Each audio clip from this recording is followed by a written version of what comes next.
اعوذ باللہ من الشیطان الرجیم بسم اللہ الرحمن الرحیم اللہم صلی علی سیدنا و مولانا محمد وعلی آلہ واصحابہ وبارک وسلم وصلی علیہ۔ السلام علیکم ناظرین، پروگرام عالم اور عالم کے ساتھ عامر لیاقت حسین حاضر خدمت ہے۔ ناظرین محترم، کسی شہر میں ایک اوباش اور آوارہ قسم کا نوجوان رہا کرتا تھا، جس کا شغل یہ تھا کہ محلے بھر میں تاک جھاک کرنا اور شریفوں کی بہو بیٹیوں کو تنگ کرنا، یہ اس کا شغل تھا۔ اور اس کی ان حرکتوں کی وجہ سے خواتین نے بازار کا رخ کرنا چھوڑ دیا تھا۔ پورا محلہ اس کی ان غیر اخلاقی حرکتوں سے تنگ تھا۔ ہو سکتا ہے آپ کے محلے میں بھی کوئی ایسا اوباش نوجوان ہو، اور ممکن ہے کہ وہ سن رہا ہو، تو سنیں کیا ہوا پھر۔ بہرحال اس کی بدماشی کی وجہ سے کسی کا اس پر بس بھی نہیں چلتا تھا، جو کہ یقیناً آپ کے علاقے میں بھی ایسا ہوتا ہوگا۔ بہتوں پر آپ کا بس نہیں چلتا اور آپ کو معلوم ہے کہ یہ کتنے بدماش ہیں، لیکن بندہ بشر کبھی کبھار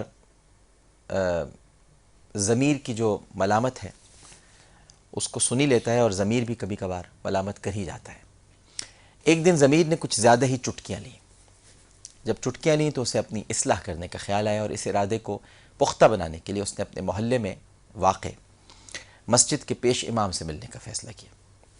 ایک دن وہ امام صاحب کی خدمت میں حاضر ہوا اور کہنے لگا کہ حضرت، آپ فرماتے ہیں، میں کبھی کبھی جمعہ پڑھنے آ جاتا ہوں، تو آپ کی میں نے کبھی ایک تقریر سنی تھی، آپ فرماتے ہیں کہ بد نگاہی سے پرہیز کرو۔ نوجوان ہوں، بازار سے گزرتے ہوئے میری نگاہ قابو میں نہیں رہتی، کیا کروں؟ لڑکیوں پہ نظر پڑ جاتی ہے، ان کو دیکھنے لگتا ہوں، کیا کروں میں؟ اور پھر اس نظر میں ہوس بھی آ جاتی ہے۔ امام صاحب نے کہا کہ اس مسئلے کا حل میرے پاس موجود ہے، میں تمہیں یہ راز سمجھاؤں گا، مگر اس سے پہلے تمہیں میرا ایک کام کرنا پڑے گا۔ نوجوان نے کہا ٹھیک ہے بھائی، بتائیے کیا کام کرنا ہے۔ امام صاحب نے دودھ سے بھرا ہوا ایک پیالہ اس کے حوالے کیا اور کہا کہ بازار میں کچھ آدھے کلومیٹر کے فاصلے پر ایک فلاں بزرگ کا مکان ہے، تم ان کو یہ دودھ کا پیالہ پہنچا کر آ جاؤ۔ نوجوان نے امام صاحب کی اس شرط پر ہنسنے لگا کہ بھلا یہ بھی کوئی کام ہے، میں بھی یہ پیالہ بزرگ کے حوالے کر کے واپس آتا ہوں۔ امام صاحب نے فرمایا کہ بس ایک بات کا دھیان رکھنا کہ راستے میں دودھ گرنے نہ پائے۔ نوجوان نے کہا کہ آپ فکر ہی نہ کریں، ایک قطرہ بھی نہیں گرنے دوں گا۔ امام صاحب نے کہا کہ نہیں، میں تمہارے ساتھ اپنے خادم بھی روانہ کروں گا، اور اگر پیالے میں سے دودھ کا ایک قطرہ بھی گر گیا تو تم برا نہیں ماننا، لیکن وہ تمہیں 2 تھپڑ وہیں پر لگائے گا۔ نوجوان نے کہا کہ مجھے آپ کی شرط بھی منظور ہے، ایسی کوئی بات نہیں ہے، کیونکہ مجھے آپ اتنا اچھا نسخہ بتانے والے ہیں آگے، تو میں یہ آپ کا کام کر دیتا ہوں۔ اب نوجوان دودھ کا یہ پیالہ ہاتھ میں لے کر بڑی احتیاط سے چلتے ہوئے بچتے ہوئے بالآخر منزل پر پہنچ گیا۔ خوشی خوشی واپس آ کر امام صاحب کو خوشخبری سنائی کہ حضرت، میں نے وہ دودھ کا پیالہ جو ہے وہ بزرگ تک پہنچا دیا ہے، اور ایک قطرہ بھی زمین پر نہیں گرنے دیا۔ ثبوت کے طور پر آپ اپنے اس ملازم سے پوچھ سکتے ہیں جسے آپ نے میرے ساتھ بھیجا تھا۔ امام صاحب نے ملازم سے پوچھا تو اس نے تصدیق کی کہ پیالے سے دودھ کا ایک قطرہ بھی نہیں چھلکا۔ نوجوان نے فخری انداز میں امام صاحب سے کہا کہ اب میں آپ کے امتحان میں کامیاب ہو گیا ہوں جناب، اب آپ مجھے نظر کی حفاظت کا طریقہ بتائیے۔ امام صاحب نے کہا ٹھیک ہے، دودھ تو تم نے پہنچا دیا، مگر یہ بتاؤ کہ راستے میں تم نے کتنی شکلوں کو دیکھا؟ نوجوان نے جواب دیا کہ حضرت، ادھر ادھر دھیان ہی نہیں رہا، کیونکہ دھیان کیسے ہوتا ہے؟ امام صاحب نے پوچھا کہ بھئی دھیان کیوں نہیں تھا؟ نوجوان نے کہا کہ حضرت، دل میں خوف تھا کہ اگر پیالہ چھلک گیا تو ساتھ چلنے والا بڑے بازار میں جوتے لگائے گا اور میری رسوائی ہوگی، اور میں تو بدماش ہوں علاقے کا۔ امام صاحب نے فرمایا کہ اللہ والوں کا بھی یہی حال ہوتا ہے، وہ سمجھتے ہیں کہ اگر گناہ کے ذریعے دل کا پیالہ چھلک گیا تو قیامت کے دن سر عام رسوائی ہوگی، بڑے جوتے پڑیں گے، اس لیے ان کی نگاہ ادھر ادھر نہیں بھٹکتی، بس نگاہ وہیں رہتی ہے جہاں اللہ تعالیٰ نے حکم دے رکھا ہے، بھٹکتی نہیں ہے۔ جوتے پڑنے کا خوف ہوتا ہے وہاں بھی بڑی رسوائی کا خوف ہوتا ہے، سب کے سامنے ساری عزت جو تم نے بنا کے جھوٹی رکھی ہے سب پامال ہو جائے گی، اعمال نامے کھول دیے جائیں گے۔ بے شک جو اللہ کا خوف دل میں رکھتا ہے، جو تہ دل سے مانتا ہے کہ اللہ سمیع و بصیر ہے، جو جانتا ہے کہ آخرت میں ہر عمل کا حساب دینا پڑے گا، وہ کبھی صراط مستقیم سے نہیں بھٹک سکتا۔ ہم آگ سے ڈرتے ہیں کہ وہ جلا دے گی، پانی سے ڈرتے ہیں کہ وہ ڈبو دے گا، طوفان سے ڈرتے ہیں کہ وہ تباہ کر دے گا، پھر ہم اللہ سے کیوں نہیں ڈرتے جو ان سب پر قادر ہے، طوفان پر بھی، پانی پر بھی اور آگ پر بھی۔ بڑی اچھی حکایت ہے اگر اس کو سمجھا جائے تو۔ ہمارے ساتھ علماء کرام جو تشریف فرمائے، ان کا تعارف کرانے سے پہلے ویسٹ پوائنٹ کی طرف سے مائکرو ویو اوون کا سوال آپ کے سامنے رکھ رہا ہوں نبی کریم صلی اللہ علیہ وآلہ وسلم نے، آپ نے جواب دینا ہے کہ کس کے بارے میں یہ ارشاد فرمایا تھا کہ اگر وہ کعبے کے غلاف کے پیچھے بھی چھپ جائے تو اسے معاف نہ کیا جائے. بالخصوص اس شخص کا نام بھی آپ نے لیا تھا کہ اگر وہ کعبے کے غلاف کے پیچھے بھی چھپ جائے تو اسے معاف نہ کیا جائے. 4 افراد کے نام خاص طور پہ لیے، لیکن اس کا نام کئی بار لیا تھا کہ اگر یہ چھپ جائے تو اسے معاف نہ کیا جائے. ٹرپل اے لکھنے کے بعد اسپیس دینا ہے، آپ نے اس بدبخت کا نام لکھنا ہے اور 436 پر سینڈ کر دینا ہے. کبھی کبھی انعام جیتنے کے لیے بدبخت کا نام بھی لکھنا پڑتا ہے، لیکن یہ ہماری تاریخ ہے اور یہ میں اس لیے آپ سے سوالات کرتا ہوں. ہم نے اپنی کتابیں چھوڑ دی ہیں، کتابوں کی طرف رجوع نہیں کرتے، تکے مارنا شروع کر دیتے ہیں. کم از کم مطالعے کا شوق تو ہو، آپ ایک انعام کے لالچ میں کتاب تو کھولنا شروع کریں، ایٹ لیسٹ اس کو پڑھنا تو شروع کریں. آپ کو معلوم تو ہو کہ آپ کی تاریخ کیا ہے، نبی کریم صلی اللہ علیہ وآلہ وسلم کے دشمن کون ہیں، کیونکہ جب تک ان کے دشمنوں سے نفرت نہیں ہوگی رسول اللہ سے محبت نہیں ہو سکتی. تو گستاخ سے نفرت بھی ایمان کا بڑا تقاضا ہے، لہٰذا یہ معلوم ہونا چاہیے کہ سرکار کے دشمن کون کون ہیں. ہمارے ساتھ تشریف فرمائیں بہت ہی قابل احترام علماء کرام، رئیس دارالافتاء جامع امجدیہ، ہماری دعوت پر ہمیشہ تشریف لاتے ہیں، ہمیں یہ شرف بخشتے ہیں. یہ آپ کی بڑی ذرہ نوازی ہے، آپ کا بڑا کرم ہے ہم پر. تشریف فرمائے جناب مفتی ندیم اقبال صاحب. السلام علیکم. وعلیکم مزاج السلام گرامی ورحمۃ بخیر. اللہ. الحمدللہ، آپ کی دعا ہے. جزاک اللہ. ان کے ساتھ تشریف فرما ہے، منسلک ہیں جامع بن نوریہ عالمیہ سائٹ کراچی سے، امام و خطیب ہیں ماشاءاللہ جامع مسجد یاسین. اس کے علاوہ متعدد کتابوں کے آپ مصنف ہیں اور اسلامک اسٹڈیز اور انٹرنیشنل ریلیشنز میں آپ نے ماسٹرز کیا ہوا ہے. بہت ہی پرمشفق انداز میں جوابات دیتے ہیں، دھیمے لہجے میں. ہمارے بہت ہی پیارے ہیں، قابل احترام میں مفتی فضل سبحان صاحب. السلام علیکم. وعلیکم السلام. طبیعت ٹھیک ہے؟ شکر ہے مالک. اللہ کا کرم. کالز کی طرف بڑھتے ہیں فارمیٹ کے مطابق. دیکھتے ہیں کہ ہم سے پہلا سوال کیا کیا جا رہا ہے. السلام علیکم. وعلیکم السلام جناب. عامر بھائی، میں مسعود بات کر رہا ہوں. جناب مسعود صاحب. میں آپ کو مبارکباد دینا چاہتا ہوں. پہلے تو 12 ربیع الاول کے حوالے سے جو آپ نے ایک تاریخی پروگرام کیا تھا، اللہ کا جس کرم. میں آپ نے نبی صلی اللہ علیہ وآلہ وسلم کی آباء و اجداد کے بارے میں ہمیں معلومات فراہم کی. میں سمجھتا ہوں کہ 37 برس کی عمر تک پہنچ کر جو معلومات آپ نے فراہم کی وہ شاید میں کتابیں پڑھ کر بھی شاید حاصل نہ کر سکوں، اور مجھ جیسے کئی لوگ. اللہ تعالیٰ بس اسے قبول فرمائے. اصل تو اللہ کو راضی کرنا ہے. جی جی جی فرمائیے. اللہ کا شکر ادا کرتا ہوں اور اللہ آپ کو اس کا جزا دے گا انشاءاللہ تعالی. میرا ایک چھوٹا سا سوال یہ ہے عامر بھائی کہ جیسا کہ آپ کو پتا ہے کہ اس وقت جو حالات ہیں ہمارے ملک کے، اور ان حالات میں جس طرح لوگ بہت زیادہ فرسٹریٹڈ ہیں اور جہاں بھی دیکھیں تو کوئی نہ کوئی مسئلہ نظر آتا ہے، تو اس میں جو احتجاج اور دھرنا اور یہ اس قسم کی جو سیاست، یا آپ کہہ لیں کہ لوگ باہر نکل آتے ہیں، تو کیا ہمارا دین جو ہے اس معاملے میں ہمیں کیا رہنمائی دیتا ہے کہ ہم نے اس وقت اپنا عمل کیسا کرنا ہو، کہ کیا یہ جائز طریقہ ہے، یا پھر یہ جو ہے کسی کے کہنے میں آ کے کہ باہر نکل آئے، لاٹھیاں گھیراؤ چلاؤ، لوگوں کو تنگ کرنا، اور اس سے آپ کو پتا ہے ایمبولینسیں رک گئیں، کئی مریض فوت ہو جاتے ہیں، کئی بچوں کی ولادتیں رکشوں میں ہو جاتی ہیں اور وغیرہ وغیرہ. تو برائے مہربانی تھوڑی سی ہمیں. بڑا اہم سوال آپ نے کیا ہے بھائی، بہت اہم سوال ہے. ضرور اس کو ابھی شامل کرتے ہیں پروگرام میں. السلام علیکم. وعلیکم السلام. جی فرمائیے. جی عامر بھائی، میں آپ کی بہت بڑی فین ہوں. بڑی مہربانی جی. اور میرا سوال یہ ہے کہ ایک شوہر کیا اپنی بیوی کو ناراض کر کے عمرہ حج یا عمرہ ادا کر سکتا ہے بچوں کے ساتھ؟ بیوی کو بھی نہیں لے جا رہا ساتھ؟ بیوی کو ناراض کر کے اس کی ماں کے گھر بھیج دینا، نکال دینا، اور پھر اپنے بچوں کے ساتھ عمرہ اور حج کرنا. اچھا، بیوی کو ماں کے گھر بھیج دیا اور بچوں کو لے کے عمرے پہ چلا گیا، یہ پوچھنا چاہ جی. رہی ہیں؟ اور نہ بچوں سے ملوایا، نہ خود ملے، اور نہ بچوں کو ملوایا ماں سے، اور عمرہ بھی کیا اور حج بھی کیا. عمرہ کیا، حج کیا، پھر عمرے اور حج کے بعد آگے کیا کیا؟ ملے کہ نہیں ملے؟ نہیں، ابھی تک نہیں ملے وہ. یعنی عمرہ بھی کر لیا، حج بھی کر لیا، اس کے بعد بھی نہیں ملے؟ ایک تو جی نہیں، عمرے اور نہ حج پر ملے ہیں، نہ بچوں کو ملوا رہے. ایک تو عمرے اور حج پر جانے سے پہلے نہیں ملے اور پھر واپس آ کر بھی نہیں ملے. جی، نہ پہلے ملے اور نہ بعد میں. دل کی حالت وہی رہی، تبدیل نہیں ہوئی عمرہ اور حج کرنے کے بعد. ٹھیک ہے، جی بالکل صحیح ہے، بالکل صحیح. ایک اور کالر موجود ہے. السلام علیکم. وعلیکم السلام. جی عامر فرمائیے. بھائی، آپ کے تمام پیرل کو میری طرف سے السلام علیکم. وعلیکم السلام. میرا سوال یہ ہے کہ عامر بھائی، کیا اسلام کسی کو منحوس قدم کہنے کی اجازت دیتا ہے؟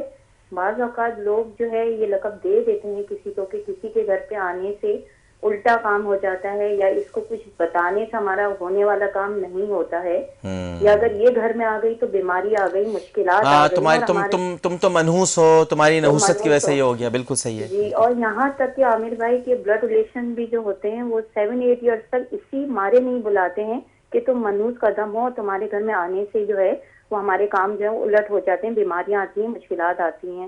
تو پلیز اس کے بارے میں مجھے آپ تھوڑا تفصیلی جواب دیجیے گا. بہتر بہتر بہتر. مفتی ندیم اقبال صاحب، آپ سے آغاز کرتے ہیں. دھرنے ایک اضطرابی کیفیت ہے، دل بھی مضطرب ہے، لوگ بھی بہت پریشان ہیں، کرب میں مبتلا ہیں. اب کالز ہوتی ہیں دھرنوں کی تو لوگ سڑکوں پہ نکل آتے ہیں، پھر جلاؤ گھیراؤ بھی ہوتا ہے. لیکن اس دوران جو بھائی نے اشارہ کیا کہ ایمبولینسز رک جاتی ہیں، کئی مریض فوت ہو جاتے ہیں، اسپتالوں تک نہیں پہنچ پاتے، تو یہ جو خلق خدا کو تکلیف اور پریشانی ہوتی ہے. اس کے علاوہ ٹریفک جیم، پھنسے ہوئے ٹریفک کے اندر 1.5 گھنٹہ پھنسے ہوئے. ان لوگوں کو تو کوئی اثر ہوتا نہیں، گورنر وزیر اعلیٰ کو، یہ تو اپنے محلوں میں آرام کر رہے ہیں. تو یہ لوگوں کو جو تکلیف ہوتی ہے ان دھرنوں سے، احتجاج سے، یہ کیا فرمائیے گا؟ یہ دین کیا کہتا ہے اس بات؟ بسم اللہ الرحمن الرحیم. قرآن کریم تمام معاملات میں ہماری رہنمائی فرماتا ہے. قرآن کریم کا ایک واضح حکم ہے، انما یوفی الصابرون اجرہم بغیر حساب. صبر کرنے والوں کو اللہ تبارک و تعالی پورا اجر و حساب اجر عطا فرمائے گا. کوئی تکلیف، کوئی پریشانی، کوئی مصیبت، کوئی ایسا شخص نہیں ہے جس پر نہ آتی ہو. لیکن اسلام ہمیں یہ تعلیم دیتا ہے کہ کوئی بھی پریشانی ہو، تکلیف ہو، بلا ہو، اس پر صبر کا مظاہرہ کیا جائے اور اللہ تعالیٰ کی طرف توجہ کی جائے. اگر ہم اسلام کی اس تعلیم پر عمل پیرا ہو جائیں تو ہم پر بہت سی آسانیاں اللہ تعالیٰ فراہم کر دے. ہمارا حال یہ ہے کہ ذرا سی تکلیف ہوتی ہے ہم بے صبری کا مظاہرہ کرتے ہیں، چلانے لگتے ہیں، لوگوں کو تکلیف دیتے ہیں، لوگوں کو پریشان کرتے ہیں. اور ہمارے ہاں کا جو ماحول ہے وہ یہ ہے کہ ہماری جو سیاسی تنظیمیں ہیں، جی، سیاسی حالات ہیں، جی ہاں، اور ہمارے جو ادارے ہیں، جی، وہ اپنے مفادات کے حصول کے لیے لوگوں کو استعمال کرتے ہیں. جناب. تو اللہ تبارک و تعالیٰ نے انسان کو عقل عطا فرمائی ہے، عقل سلیم عطا فرمائی ہے. اگر عقل سلیم کا مظاہرہ کیا جائے تو بندہ مومن کو چاہیے کہ وہ اپنی ہر تکلیف پر صبر کا مظاہرہ کرے اور اس تکلیف کو اللہ تبارک و تعالیٰ کی بارگاہ میں چھوڑ دے اور تمام امور کو اللہ تعالیٰ کے سپرد کر دے. وَأُفَوِّضُ أَمْرِي إِلَى اللَّهِ. جی ہاں، میں اپنے تمام معاملات اللہ کے سپرد کرتا ہوں. جی. اور یہ تمام کے تمام دھرنے اور یہ احتجاج جس سے لوگوں کو تکلیف پہنچتی ہے، اذیت پہنچتی ہے اور لوگ ٹینشن میں مبتلا ہو جاتے ہیں. بعض اوقات مریض ایمبولینس میں ہوتے ہیں جیسے آپ نے فرمایا، اور ایمبولینس ہی میں ان کا انتقال ہو جاتا ہے. تو یہ تمام کی تمام معاملات اس کی اسلام اجازت نہیں دیتا. بالکل ٹھیک. ہر وہ عمل جس سے کسی مسلمان کو تکلیف پہنچے، اذیت پہنچے، اسلام اس کی تعلیم نہیں دیتا، اسلام اس کی طرف رغبت نہیں دلاتا. ہمیں اسلام کی تعلیمات کو اپناتے ہوئے خود بھی اسلامی تعلیمات پر عمل پیرا ہونا چاہیے، دوسروں کو بھی تلقین کرنا چاہیے. پریشانی کے عالم میں نہ اپنے قریبی لوگوں کو تکلیف پہنچائیں، نہ اپنے محلے والوں کو، اپنے شہر والوں کو تکلیف پہنچائیں. لیکن اللہ تبارک و تعالی ہمارے معاملات خود آسان فرما دے گا. لیکن اگر دھرنوں کی کال دی جا رہی ہے اور لوگوں کو کہا جا رہا ہے آپ آئیں، تو کیا جانا بھی نہیں چاہیے؟ یہ بھی ایک بڑا اہم سوال ہے، کیونکہ اس میں کچھ مذہبی رہنما بھی دھرنوں کی کال دیتے ہیں. اصل میں اس میں نوعیت پیش نظر ہوتی ہے کہ آیا ہمارے حکمراں جو اپنی ذمہ داریاں ہیں ان کو پورا کر رہے ہیں یا نہیں کر رہے ہیں. بعض اوقات حقوق حاصل کرنے کے لیے کچھ تکالیف برداشت کرنی پڑتی ہیں. تو اگر ہماری حکمراں وہ خواب غفلت میں ہے اور لوگوں کے مسائل کو حل نہیں کر پا رہی، ان کے مسائل کو سن نہیں رہی، اور جو لوگ پریشانی میں مبتلا ہیں ان کے سر پر جوں نہیں رینگ رہی، تو اس صورت میں اپنے حقوق کو حاصل کرنے کے لیے ایسا ذریعہ اختیار کیا جائے جو مؤثر ہو، جو حکمراں پر اثر انداز ہو سکے، اور ان کو اس بات پر آمادہ کر سکے کہ وہ آپ کے حقوق کو ادا کر سکیں. تو آپ یہ تجویز نہیں پیش کریں گے آپ، یا آپ یہ نہیں ارشاد فرمائیں گے کہ درست آپ فرما رہے ہیں، لیکن وہ پبلک پلیسز کے بجائے کوئی ایک جگہ مخصوص کر لی جائے جہاں پر یہ ضرور جائیں دھرنا کرنے. میں اسی طرف آ رہا تھا، میں یہ عرض کر رہا تھا. تو اس کا طریقہ کار بھی موجود ہے. ہم عقل سلیم رکھتے ہیں، اللہ تعالیٰ نے ہمیں عقل عطا فرمائی ہے. اس کے مختلف طریقے ہیں، مختلف ذرائع ہیں، مختلف ذریعوں کے ذریعے سے ہم حکمرانوں کے کانوں تک یہ بات پہنچا سکتے ہیں. لیکن ہمارا طریقہ کار یہ ہے کہ چونکہ ظاہر شیطان ہمارے ساتھ لگا ہوا ہے، وہ ہمارے سامنے وہی راستے دکھاتا ہے جو کہ شریعت کے خلاف ہیں. صحیح. ہمیں وہ راستے نظر نہیں آتے درست کہ جو شریعت کے مطابق ہیں. اگر ہم شریعت کے مطابق اس پر عمل پیرا ہوں تو دنیا میں کیا احتجاج نہیں ہوتے ہیں؟ جی ہاں، دنیا میں جو ہے حکمرانوں سے بات نہیں منوائی جاتی. بالکل صحیح. ان کے آپ طریقے دیکھیں کہ اس پرامن ماحول میں، سکون کے ماحول میں ان پر دباؤ ڈالا جاتا ہے اور وہاں کی حکمراں اس عوام کے سامنے بے بس ہو جاتی ہیں، اور وہ کوئی بھی ایسا عمل جو کہ عوام کے خلاف ہو. جی، بازار کھلے رہتے ہیں، گاڑیاں چلتی رہتی ہیں، ہمارے یہاں تو سب بند ہو جاتا ہے، اور حکمراں مجبور ہو جاتے ہیں جی ہاں، ان کی بات کو ماننے پر. تو اگر صحیح ذریعہ اختیار کیا جائے، شریعت کے دائرے میں رہتے ہوئے اختیار کیا جائے، تو یقیناً اسلام اس کی اجازت دیتا ہے. اپنے حقوق کو حاصل کرنے کے لیے ہر شخص کو یہ حق ہے جی کہ وہ اپنا حق ظالم سے اس کا گریبان پکڑ کر حاصل کر سکتا ہے. آپ فرمائیں. دیکھیں، نبی علیہ السلام کی ایک حدیث ہے، المسلم من سلم المسلمون من لسانہ و یدی. حقیقی مسلم وہ ہے جس کی زبان اور ہاتھ کی ایذا سے دوسرا مسلمان محفوظ رہے. یہ حدیث ان حکمرانوں کے لیے بھی ہیں جو مظالم کرتے ہیں اور جن کی غلط پالیسیز کی وجہ سے عوام ایک بہت بڑی مصیبت کا سامنا کرتی ہے، اور یہ حدیث ان عوام کے لیے بھی ہیں جو پروٹیسٹ، احتجاج، سٹرائک کی آڑ میں املاک کو نقصان پہنچاتے ہیں، مساجد اور مدارس کے تقدس کو پامال کیا جاتا ہے، انسان اور انسانی چیزوں کو مختلف ذرائع سے جو ہے وہ نقصان پہنچایا جاتا ہے. تو سب سے پہلے تو ہم نے یہ دیکھنا ہے کہ کہیں ایسا تو نہیں کہ ہم ایک ظلم کے خلاف آواز اٹھانے کی آڑ میں غیر محسوس طریقے پر خود بھی ظالم بن رہے ہوں. عربی کے اندر ایک مقولہ ہے، فر من المطر وقام تحت المیزاب، کہ ایک آدمی بارش سے بچنے کے لیے بھاگا اور پرنالے کے نیچے کھڑا ہو گیا. تو ہمارے جو بھی لیڈرز ہیں یا جو بھی جن کے اشاروں پر ہم جو بھی ایکٹیویٹیز کر رہے ہیں، ان کا اصل مقصد کیا ہے، ان کا ایجنڈا کیا ہے، اور وہ اپنے مفادات کے اندر اور قومی مفادات کے اندر مخلص ہے یا نہیں. جب اس بات کو ہم ریئلائز کریں گے تو ہمارے سامنے بات کھل جائے گی. ہر آدمی کو اللہ پاک نے عقل سلیم دی ہے کہ احتجاج کا کون سا طریقہ مؤثر بھی ہو، پرامن بھی ہو، اور اس سے میں خود بھی ظالم بننے سے بچ جاؤں.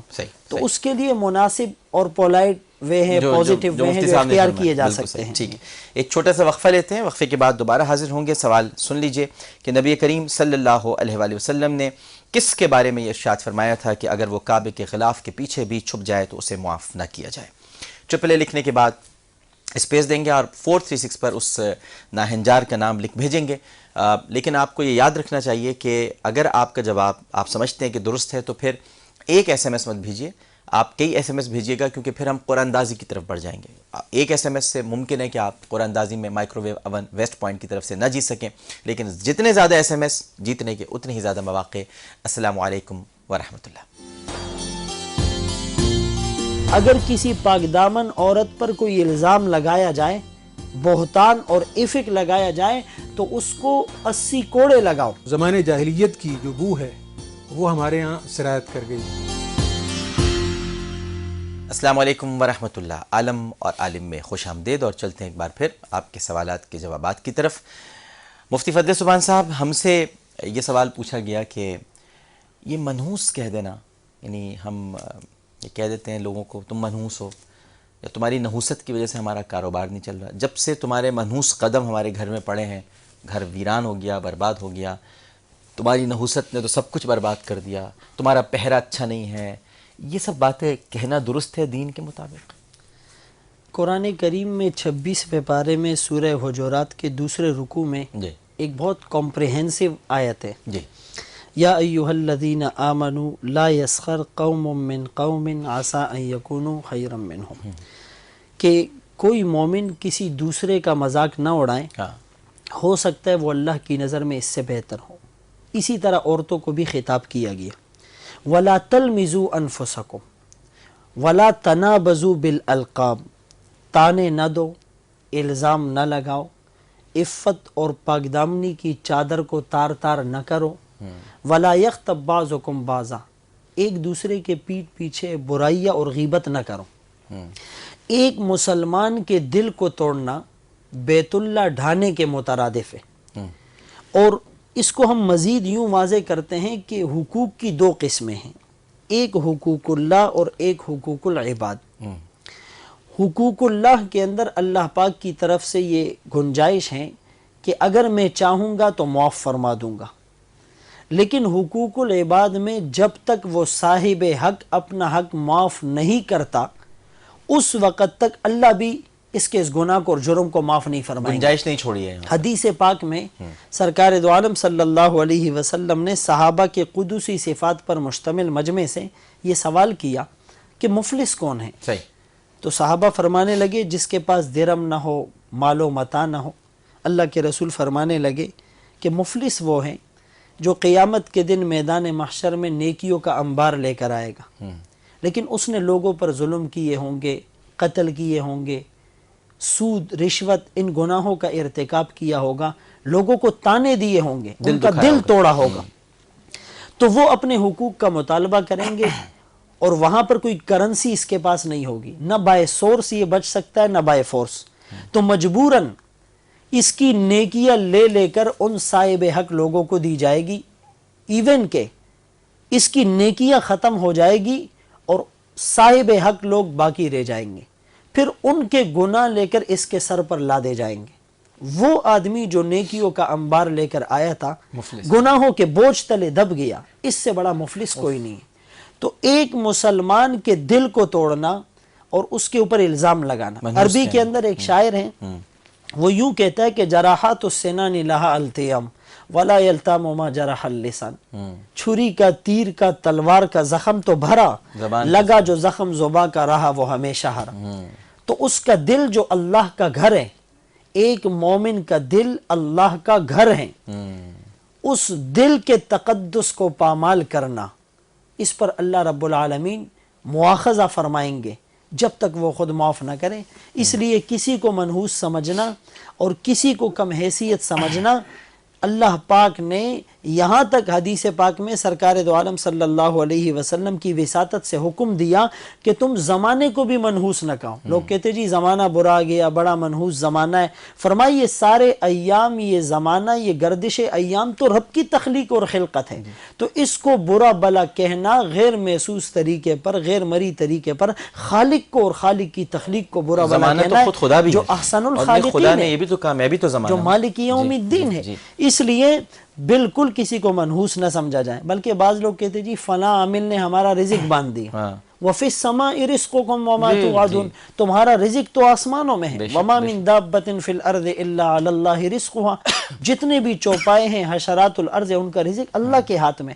تو کسی کو منحوس اور اس کو مرید الزام ٹھہرانا یہ غلط بات ہے، بلکہ سورہ نور میں تو ایک وعید اور سزا بھی ہے کہ اگر کسی پاک دامن عورت پر کوئی الزام لگایا جائے، بہتان اور افک لگایا جائے، تو اس کو 80 کوڑے لگاؤ اور اس کو سرزنش کرو۔ جتنے منحوس کہتے ہیں ان کو 80 کوڑے لگنے چاہیے، اگر وہ بالکل عفت اور پاکدامنی پہ۔ اور وہ حدیث بھی بیان فرما دیجئے جو بخاری شریف کی ہے، جس میں وہ گھوڑے اور عورت کے حوالے سے ذکر ہے کہ نحوست ہوتی جو نبی کے، تو لوگ اس کو بھی لے کر آتے ہیں کہ دیکھیں تھی وہ تو نحوست کا ذکر تو رسول اللہ نے بھی فرمایا ہے، لوگ یہ بھی کہتے ہیں۔ میں ایک دوسری بات عرض کروں، اللہ کے رسول ایک دفعہ فرمانے لگے کہ کسی کی خارش سے اور بیماری سے وہ بیماری تعدی اور سرائیت نہیں کرتی، دوسرے کو نہیں لگتی۔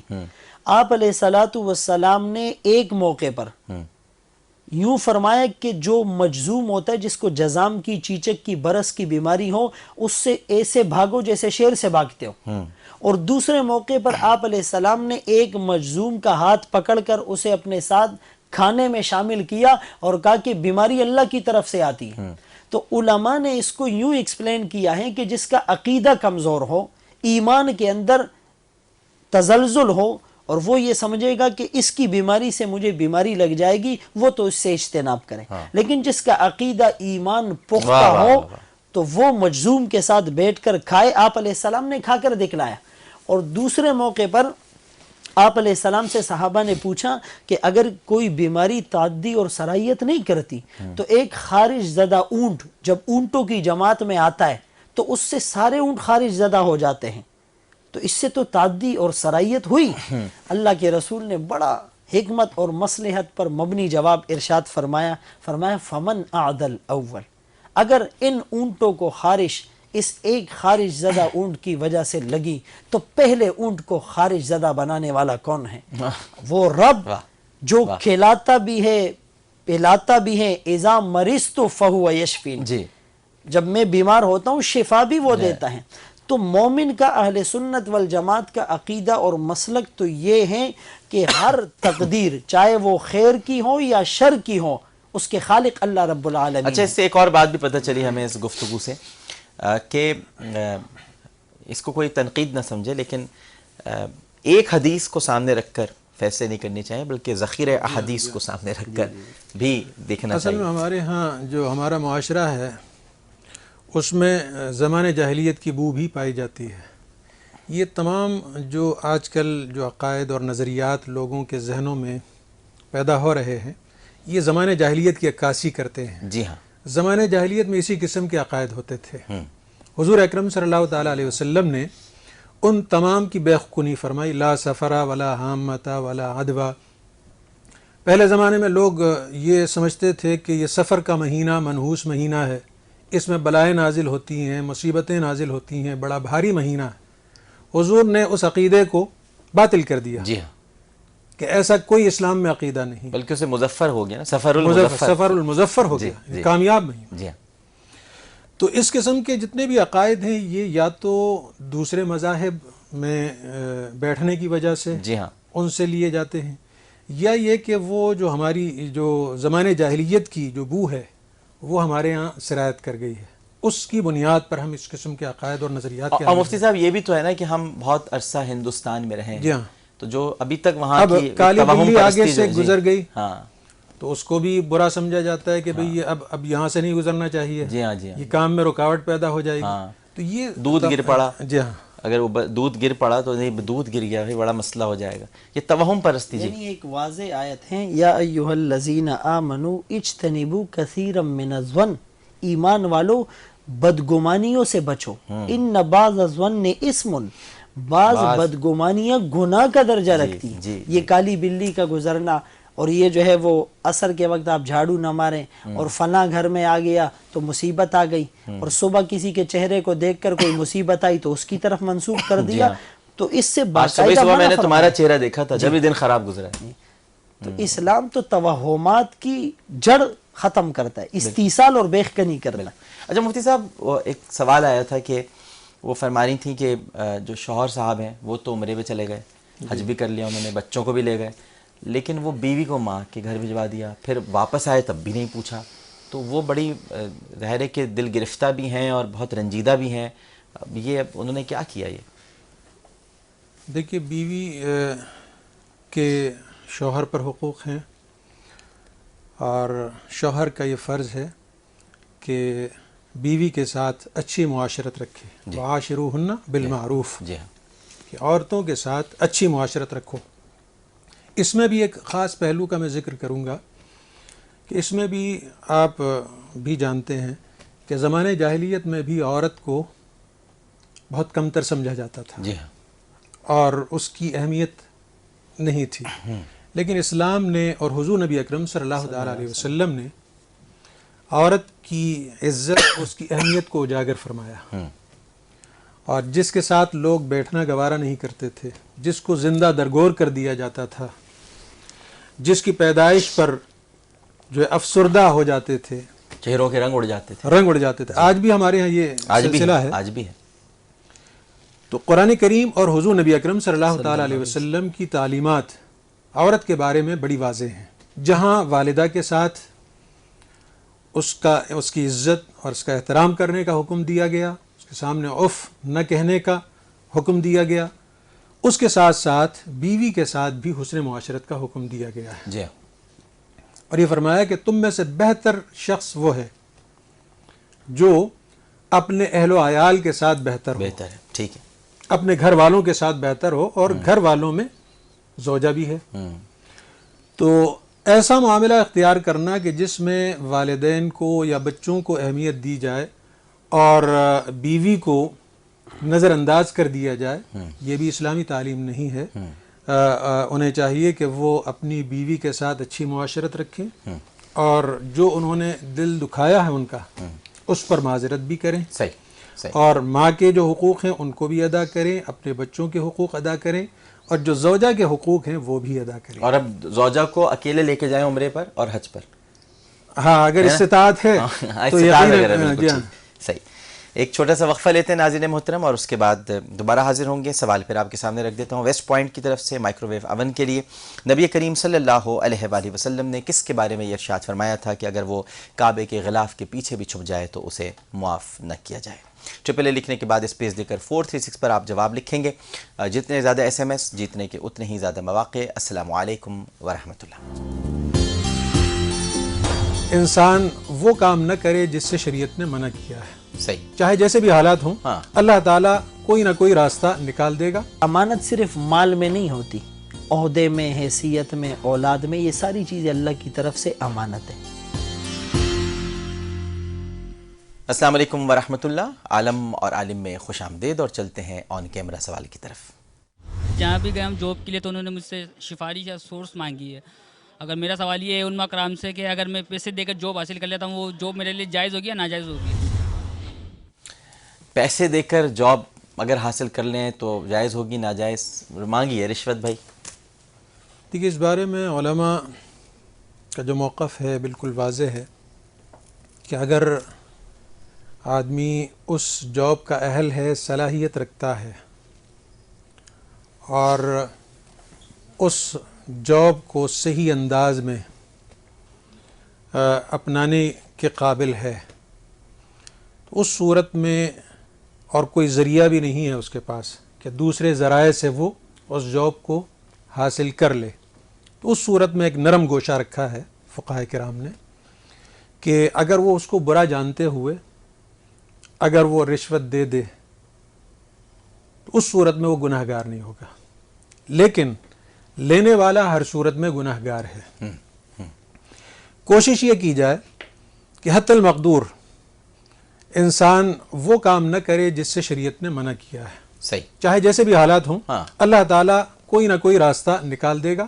اپنے تمام امور اللہ تعالیٰ کے سپرد کر دے تو یقیناً وہاں سے حل نکل آئے گا. ٹھیک ہے. لیکن اگر اتنا مجبور ہے کہ اس کو اس مجبوری کی حالت میں اور کوئی حل نہیں نظر آ رہا، اس صورت میں فقہاء کرام فرماتے ہیں کہ اگر وہ اپنے اس جاب کے حصول کے لیے جس کی وہ صلاحیت بھی رکھتا ہے، قابلیت بھی رکھتا ہے، اگر وہ کسی کو رشوت دے دے، اس صورت میں امید ہے کہ وہ گناہ گار نہیں. رشوت دے سکتا ہے، رشوت دے سکتا ہے، لیکن لینے والا لے نہیں سکتا. سب سے پہلے تو ہم ان باتوں کی طرف جائیں جو فیکٹر اور ریزنز بن رہے ہیں رشوت دینے کے. صحیح. ان لوگوں کے بارے میں قرآن کریم میں بڑا واضح حکم ہے، ان اللہ یأمرکم ان تؤدوا الامانات الی اہلیہا، کہ اللہ پاک تمہیں حکم دیتے ہیں کہ امانتوں کو اہل لوگوں تک پہنچایا جائے. مفسرین نے لکھا ہے کہ امانات جمع پلورل کا صیغہ ہے، اشارہ ہے اس بات کی طرف کہ امانت صرف مال میں نہیں ہوتی، عہدے میں، حیثیت میں، اولاد میں، یہ ساری چیزیں اللہ کی طرف سے امانت ہے. تو اگر وہ خود امانت ان کے اہل تک پہنچائیں گے اور اہل لوگوں کو ذمہ داری تفویض کریں گے تو رشوت لینے اور دینے کا سوال ہی پیدا نہیں ہوگا. فرمایا اذا وسد الامر الى غیر اہلہ فانتظر الساعہ، جب معاملات اور عہدے نااہل لوگوں کے سپرد کر دیے جائے تو قیامت کا انتظار کرو. لیکن دوسری طرف فلیکسیبلٹی ہے کہ اگر وہ یہ سمجھتا ہے کہ میں اس کے لیے اہل ہوں اور میں بہتر طریقے پر اس کو انجام دے سکتا ہوں تو عہدہ مانگنا بھی جائز ہے. یوسف علیہ السلام نے اجعلنی علی خزائن الارض کہا کہ مجھے وزیر خزانہ بنا دیجئے، انی حفیظ علیم، میں مال کی حفاظت کرنے والا، اس شعبے اور فن کو جاننے والا، مہارت تامہ رکھنے والا ہوں۔ تو اس صورت میں کہ وہ اہل ذمہ داری کو ادا کر سکتا ہے مجبوری میں بادل ناخواستہ گناہ سمجھتے ہوئے، اکرہ وقلبہ مطمئن بالایمان، اس آیت کا مصداق بنتے ہوئے وہ رشوت دے سکتا ہے، لیکن لینے والا تو باہر صورت گناہگار ہوگا، جیسے بات سامنے ہے۔ بالکل ٹھیک ہے۔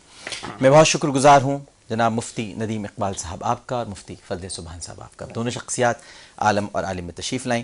ناظرین، اس کے ساتھ ہی عالم اور عالم کا وقت اپنے اختتام کو پہنچتا ہے۔ ہم نے آپ سے سوال کیا تھا کہ نبی کریم صلی اللہ علیہ وآلہ وسلم نے کس کے بارے میں یہ ارشاد فرمایا تھا کہ اگر وہ کعبے کے غلاف کے پیچھے بھی چھپ جائے تو اسے معاف نہ کیا جائے۔ ویسٹ پوائنٹ کی طرف سے یہ سوال تھا مائکرو ویو اوون کے لیے، اس کا جواب ہے ابن خطل۔ ناظرین محترم، یہ اس شخص کے کئی جرائم ہیں۔ عموماً یہ تاریخ اسلام جو ناواقفیت رکھتے ہیں اس سے، اور وہ یہ کلیم کرتے ہیں اور وہ بیان کرتے ہیں، اس کا صرف ایک ہی جرم بیان کر دیا جاتا ہے کہ وہ ہجو گوئی کرتا تھا نبی کریم صلی اللہ علیہ وسلم کی شان اقدس میں۔ میں سمجھتا ہوں اس سے بڑا تو کوئی جرم ہی نہیں ہے، اس کے بعد تو سارے جرم ان کی کوئی حیثیت ہی نہیں رہتی، اور یہ بالکل درست بیان کیا جاتا ہے۔ لیکن اور بھی اس کے جرائم بتانے چاہیے تاکہ ہمیں نبی کریم صلی اللہ علیہ وآلہ وسلم کی عادلانہ صفت کے بارے میں معلوم ہونا چاہیے کہ آپ نے اس کو اس بنیاد پر قتل کرنے کے لیے نہیں کہا کہ یہ آپ کی ہجو گوئی کرتا تھا، کیونکہ ہجو گوئی تو اکرامہ بھی کرتے تھے، جب آ کے معافی مانگ لی، آپ کے قدموں سے لپٹ گیا، آپ نے معاف کر دیا۔ تو رحمت للعالمین کی جو صفت ہے وہ بھی ہمیں بیان کرنی چاہیے تاکہ اس کے اور جرائم بھی ہمیں پتہ چلے۔ ہجو گوئی تو کرتا تھا، اور صرف خود نہیں کرتا تھا بلکہ اس نے 2 لونڈیاں بھی رکھی ہوئی تھیں جو بہت ہی بےہودہ قسم کے اشعار کہا کرتی تھیں، اور وہ نبی کریم صلی اللہ علیہ وآلہ وسلم کی شان اقدس میں صریح توہین، معاذ اللہ معاذ اللہ، اس طرح کی وہ اشعار تھے۔ لیکن اس کے علاوہ نبی کریم صلی اللہ علیہ وآلہ وسلم نے اسے ایک زمانے میں یہ مسلمان بھی ہو گیا تھا، تو ایک تو جرم اس کا یہ ہوا کہ یہ مرتد ہو گیا، مرتد ارتداد کی طرف بڑھ گیا تھا بعد میں۔ جب یہ مسلمان تھا تو آپ نے زکوٰۃ کی تقسیم جب ہو رہی تھی تو اس کے ساتھ ایک غلام کو روانہ کیا تھا تاکہ وہ زکوٰۃ کے پیسے لے لیے جائیں اور پھر وہ تقسیم صحیح طرح سے ہو جائے۔ اس بدبخت نے اس غلام کو پیسوں کی بنیاد پر، یعنی پیسوں سے چھینے اور پھر قتل کیا۔ اس غلام کا قصاص بھی واجب تھا، اور اس کے ساتھ ساتھ اس نے 3 اور مزید افراد کو مکۃ المکرمہ پہنچنے کے بعد قتل کیا، اور پھر جو اوس اور خزرج قبیلے کے درمیان لڑائی ہوئی تھی اس میں بھی اس کا بہت بڑا کردار تھا جو اس نے آگ بھڑکائی تھی۔ کئی اس کے جرائم تھے، اور پھر اس کے بعد جب یہ اپنے جرائم پر اس کو معلوم تھا کہ یہ بخشا نہیں جائے گا تو اس نے اور زیادہ جرت کا مظاہرہ کرتے ہوئے، میں اس کو لفظ جرت ہی کہوں گا، بے باکی کہوں گا، یا اس کو نفرت سے تعبیر کرنے کی کوشش کروں تو اس کی پلیدگی، اس پلیدگی کا اس نے مظاہرہ کرتے ہوئے نبی کریم صلی اللہ علیہ وآلہ وسلم کی شان اقدس میں ہجو گوئی شروع کر دی، اور پھر اشعار کہلوانے شروع کر دی اپنی لونڈیوں سے۔ لہٰذا اتنے طویل فہرست ہے اس کے جرائم کی کہ جب نبی کریم صلی اللہ علیہ وآلہ وسلم نے لا تثریب علیکم اليوم کہنے کے بعد سبھی کو معاف کر دیا، لیکن کچھ لوگ ایسے تھے ناظرین محترم جن کو آپ نے معاف نہیں فرمایا کیونکہ ان کے جرائم بڑے طویل تھے، ان کی فہرست، اور پھر ویسے بھی یہ فساد فی الارض کے مرتکب ہوئے تھے، اور فساد فی الارض جو پھیلائے زمین پر ان کو زندہ رہنے کا کوئی حق نہیں ہوتا۔ لہٰذا نبی کریم صلی اللہ علیہ وآلہ وسلم نے ارشاد فرمایا کہ اگر یہ کعبے کے غلاف کے پیچھے بھی چھپ جائے تو اسے بخشا نہ جائے۔ اس کا نام تھا ابن خطل، اور صحیح جواب دیا ہے محمد امام صاحب نے، ان کا تعلق کراچی سے ہے۔ جناب محمد امام صاحب، مائکرو ویو اوون آپ کو مبارک ہو، اس میں چیزیں گرم ہوتی ہیں اور گرم ہونے کے بعد کھانے کے قابل بھی ہوتی ہیں، لہٰذا آپ نے جو جواب دیا ہے وہ ایسا جواب ہے کہ جو ویسے ہی گرم ہو رہا ہے کہیں پر اس کو جلایا جا رہا ہے جہنم میں، تو آپ کو مائکرو ویو اوون مل گیا ہے۔ بارگاہ رسالت میں آپ صلی اللہ علیہ وآلہ وسلم میں عقیدت کے چند پھول نچھاور کرنے کی سعادت حاصل کر رہا ہوں۔ پوری دنیا میں جہاں جہاں ہمارے پروگرام دیکھا جا رہا ہے، سب سے گزارش ہے کہ ایک مرتبہ مل کر محبت سے درود شریف پڑھ لیں۔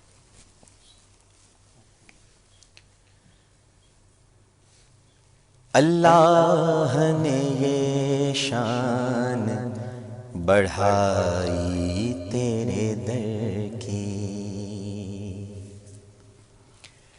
اللہ نے یہ شان بڑھائی تیرے در کی، بخشی ہے ملائک کو گدائی تیرے در کی، بخشی ہے ملائک کو گدائی تیرے در کی، اللہ نے یہ شان بڑھائی تیرے در کی۔